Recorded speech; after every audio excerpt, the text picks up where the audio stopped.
Picture this. The sun is setting over the marble columns of Athens, the agora buzzing with the sounds of merchants, philosophers, and citizens debating the meaning of life. Among them is Plato, a thinker whose words will echo across millennia. In the quiet of his academy, he tells a story not of capricious gods, but of a civilization so dazzling, so powerful, and so tragic that it still haunts our imagination. This is the story of Atlantis. According to Plato, Atlantis was no small island or forgotten village. It was a vast empire, positioned between the Pillars of Hercules, what we know as the Strait of Gibraltar. He describes an immense island, larger than Libya and Asia Minor combined, overflowing with natural resources. Imagine fertile plains with endless crops, mountains brimming with minerals, forests full of exotic animals, and, at its center, a magnificent capital city. The Atlanteans built concentric rings of land and water guarded by massive walls, inlaid with red, white, and black stone, and crowned by temples sheathed in gold. It wasn't just a city, it was a statement.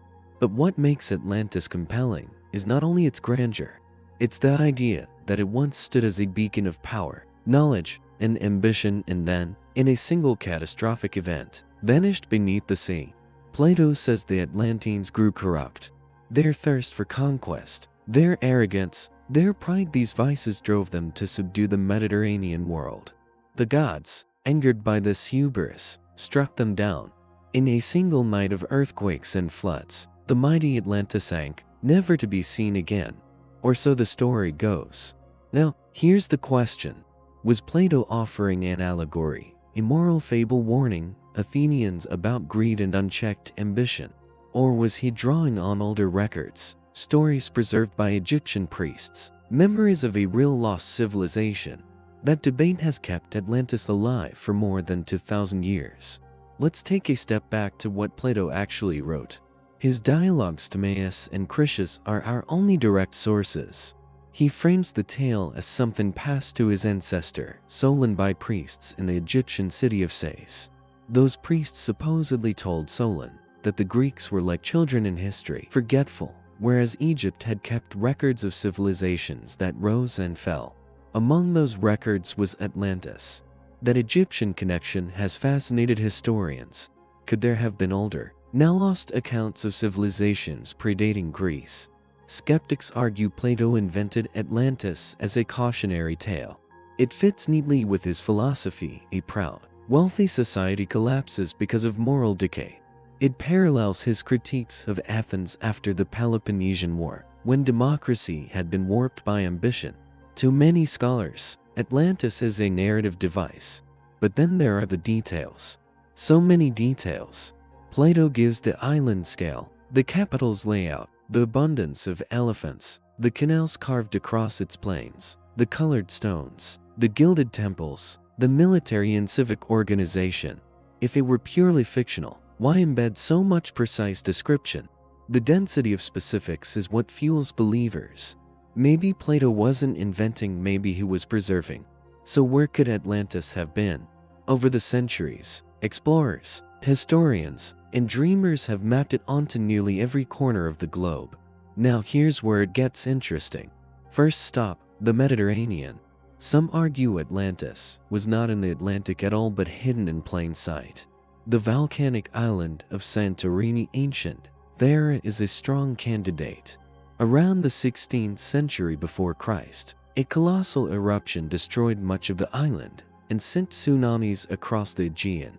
The Minoan civilization, centered on Crete and Thera, was advanced, wealthy, and seafaring. Their palaces, like Knossos, reveal mastery of art, engineering, and trade. A catastrophic eruption, crippling a great maritime culture. Does that sound like the seed of Plato's tale? Next stop, the Strait of Gibraltar. Many point to southern Spain and Morocco. The ancient city of Tartessos, near the Guadalquivir River, was famed for silver and trade. Archaeology hints at a sophisticated society, whose written history has largely vanished. Could Tartessos be Atlantis, or at least its inspiration?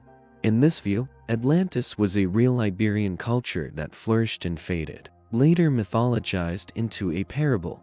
Then, of course, We consider the open Atlantic. If Plato said beyond the pillars, why not take him literally? This idea sends us to the Azores, the Canary Islands, even the Caribbean. The Azores sit on a volcanic ridge. Imagine a larger landmass fractured by quakes, swallowed by the sea, leaving only scattered peaks. Dramatic, yes, but geologically not impossible. Some theories stretch further. What if Atlantis was in the Americas? Some see echoes of Plato's description in Central or South American civilizations. The sheer scale, the engineering, the wealth, though timelines and details rarely match. Others suggest Antarctica, envisioning an ice-free past. These proposals strain plausibility, but they point to something deeper. Flood myths and lost land stories are nearly universal. From Mesopotamia to the Americas, cultures remember deluge and ruin. Could these be diverse fragments of one ancient cataclysm? Now, consider Plato's timeline. He dates Atlantis to 9,000 years before Solon, roughly 9,600 before Christ. That places it near the end of the last ice age, when seas rose and coastlines shifted. Coincidence or clue? The Younger Dryas impact hypothesis, controversial, to be sure, suggests that around 12,000 years ago, a comet or fragments struck Earth, causing abrupt cooling and floods. Ancient deluge myths, from Noah to Gilgamesh, could be cultural memories of real climate chaos. Could Atlantis be another echo, a remembered city overwhelmed by water and fire? Of course, the mainstream view remains cautious. Most historians see Atlantis as Plato's invented mirror for moral and political lessons.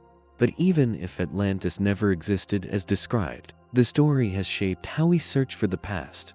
It inspired explorers. Even Christopher Columbus pondered oceanic mysteries. It fueled 19th and 20th century expeditions, some scientific, some outlandish. And today it endures as a symbol, a reminder that our map of history has blank spaces, and that erasure is part of the human record. Think about this. In the last century alone, scholars confirmed the site of Troy, long dismissed as myth.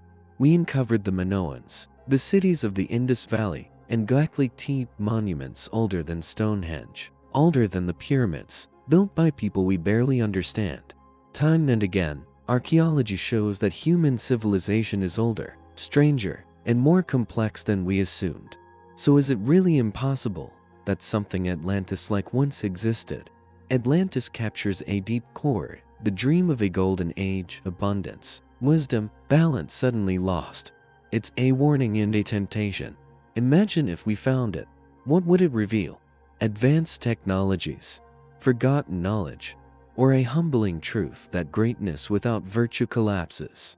But maybe the true power of Atlantis doesn't depend on proof. Maybe it's that the story forces us to ask better questions. It challenges the arrogance of thinking we already know everything. It whispers that mysteries remain beneath the waves, under desert sands, in brittle scrolls and half-remembered tales. Look closer. Think about it. What have we overlooked? So, the next time you hear Atlantis, don't just picture a sunken city. Picture Plato in Athens, choosing to tell a story that would outlive empires. Picture sailors staring at the horizon, convinced secrets waited beyond it. Picture the ruins we've already found, proof that the past is vaster than the textbooks once claimed. Atlantis is a mystery, yes, but it is also a mirror, reflecting our hopes, our fears, our longing for greatness, and our uneasy knowledge that civilizations are fragile. Was Atlantis a lost utopia or a hidden truth? In the end, perhaps it is both, a reminder that even the mightiest societies can fall, and a challenge to us, here and now, to seek wisdom before pride brings our own world crashing down.